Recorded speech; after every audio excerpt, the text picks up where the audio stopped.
Hey guys, it's Lyra here. Today I wanted to talk about how being in love is not the purpose of your life. And, that concept might seem really strange or unusual, but I feel like a lot of people grow up with the belief, maybe you're not really aware of it, but I feel like most people grow up, especially women, grow up with the belief that the greatest thing that's ever going to happen to them is that they're going to fall in love with their soulmate or their life partner, and it's just going to be the greatest thing that they will ever experience in their life.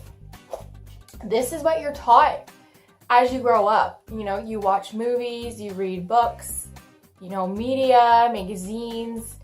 The greatest stories that you ever hear are love stories about romance, and the message that you walk away with often is the whole meaning of life is being in love. I'm kind of making this video, and I'm making this video to tell you that I don't think that's true.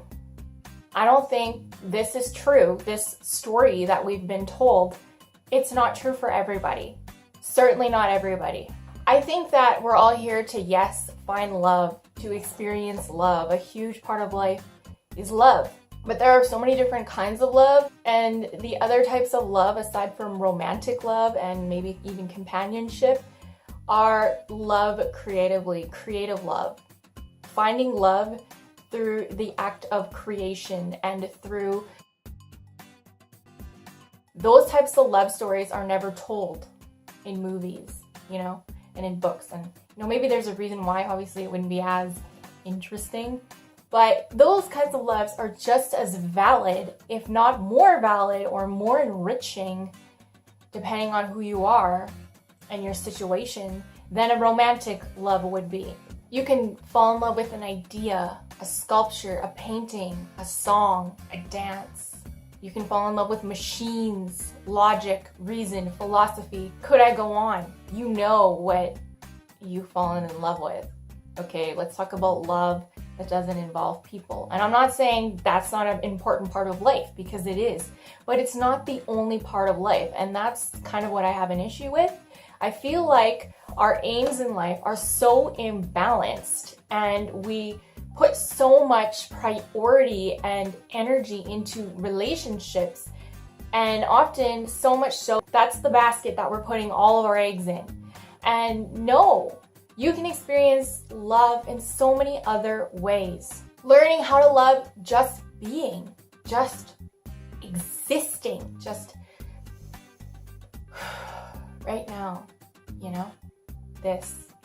learning to love this moment, however mundane or simplistic or everyday it may seem. That is the type of love that you can cultivate and develop, and it can be very enriching, very enlightening, very life-changing. I've kind of observed that love affairs are often just a distraction from the love that your soul is actually seeking, which is usually some form of expression creatively. So when you get in an affair or a love affair, and this person is not reminding you of who you really are, and they're not helping you evolve in any way, then in my mind, they're just a distraction. They're distracting you from what you really want to focus on a deeper level, maybe on a level that you're not really aware of. And that is falling in love with what you're meant to do here creatively, or just falling in love with who you are as a person.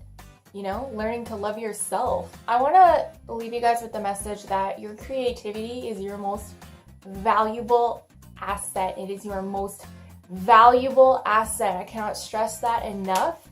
Because your creativity is what is going to feed you psychically, emotionally, mentally, intellectually, spiritually, and possibly financially. If you find a way to monetize whatever you're creative about or passionate about, it will also feed you physically and financially, and feed you money-wise. It will give you everything you need.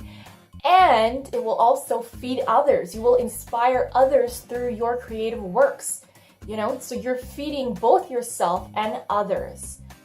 And I want to leave you with that. Really put huge value on what you came here to do creatively.